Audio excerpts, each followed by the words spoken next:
Welcome back to That Basic Podcast. I'm your host, Isaac U. Lordi, and we are so happy to have you tuning in today. Today I have something special for everyone, as this is the 50th official episode. And to celebrate, we have the first guest in podcast history. I have my good friend of many years, Ashton Russell, here on the right. How are we doing today, Mr. Russell? Pretty good. How about you? I'm doing fantastic. Unfortunately, I think we're going to have to ruin that mood today. We have a pretty depressing story we're going to cover, and it covers some pretty heavy topics. The title of the story is My Family's Slave, and it was written by a man named Alex Tizone. The story is brought to light via an article that was released on The Atlantic. I'd say this is a pretty polarizing story, with many praising the author, whilst a lot condemn him as well. For the first half of today's episode, I'm going to do my best to summarize the story and cover all the main talking points whilst being as unbiased as possible. After that, I'll give my own opinions on the author and the story. I do heavily encourage everyone listening to this story everyone listening today to read this story for themselves, as unfortunately we do not have the time to cover absolutely every detail. The story is definitely worth the read. Our story begins with the narrator reminiscing on his earliest memories, looking to the almond eyes of a woman named Lola. Lola had been tricked into servitude at only 18 years old when she was subsequently given to the narrator's mother as a gift. Lola served the family loyally for many years, and when the family moved to the United States, Lola was brought along just as another piece of property. She was abused for years by the parents, and her true status as a slave was hidden from the public eye. As the children matured, they began to recognize the abuse Lola endured. When they tried to defend Lola from her parents' outbursts, the consequences only worsened for her. Despite the neglect and abuse, Lola stayed loyal to the mother and even cared for her as she fell ill and eventually passed.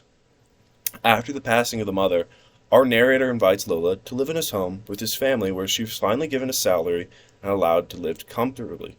Lola passes at age 86, and our narrator returns her ashes to her homeland and her relatives. Dang, that's dark. It's rough. I mean, yeah, it's pretty dark. Just to clarify, she was tricked into being slave, or was she bought or anything? Yeah, so it was the narrator's mother, her father, so his grandfather. He came to her and approached her with a potential job opportunity. He basically offered her and said, if you watch my daughter, I'll allow you to live in the home and you'll be fed and clothed and everything just for taking care of the daughter. And she agreed to this, thinking it was a temporary thing. She would help raise a little child, but that was not the case. It was forever. The contract went on infinitesimally, and she was forever trapped as a slave at that point. She was given food and clothing, but that was basically it. She was given the scraps of what the family had eaten. Dang. And did she ever try to run away, or was that not an option for her? No, she never had the option. She was punished whenever she stepped out of line by the family, and I mean, it's pretty rough. That's to be scary. So when they moved to the U.S., did they just take her with her? Yeah, they just treated her as a piece of furniture. They were allowed to take her as a dependent when they moved into the country, but after that, they never renewed the visa, and basically, they kept her off the records, and the U.S. had no idea she was there. And, I mean, people would come over to their house and ask who this woman is, and they would just claim she's a second aunt. She helps cook the food and everything, and she's just quiet. That's why she never speaks to anyone. Dang. And, okay, this is where I'm going to let my opinions come out now. I'm going to move on from the objective summary of it. I think it's a pretty heartbreaking story. To hear about how a woman had her entire life stolen from her and kept hidden from the world is awful. I'm glad that this story has been made and has brought a lot of things to light. I believe that despite bringing the awareness to the problem and helping Lola later in life, Alex was complicit in a lot of Lola's treatment for years and could have done much more to better her life. I mean, he was a kid when everything was happening, so is there much that he could have done? I mean, yeah, he had all the opportunities to go to the police and show this woman to them, and they had no paperwork, passports, or anything for her, and it would have realized what's up immediately. And he moved out at 23. he was an adult while Lola was still working for his mother. He could have ended that and saved a lot of her suffering.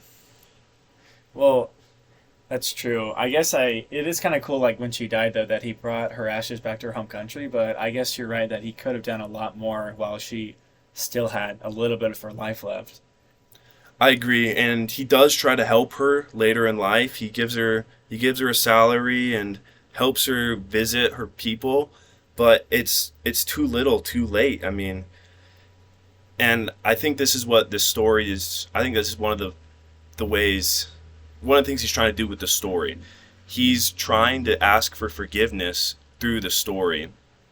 I feel like the author thought if he were to present this story to the public and get this out to the light, it would forgive him and his family of some of the sins they had done.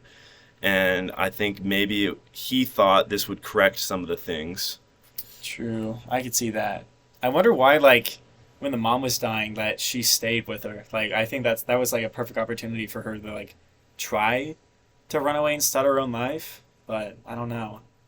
I agree, and I think this is another problem I have with the article. We never see it from Lola's point of view, unfortunately, because she passed before the article is made. We never get her own perspective. We only see it through Alex's eyes, and so we really don't have a full picture of what happened.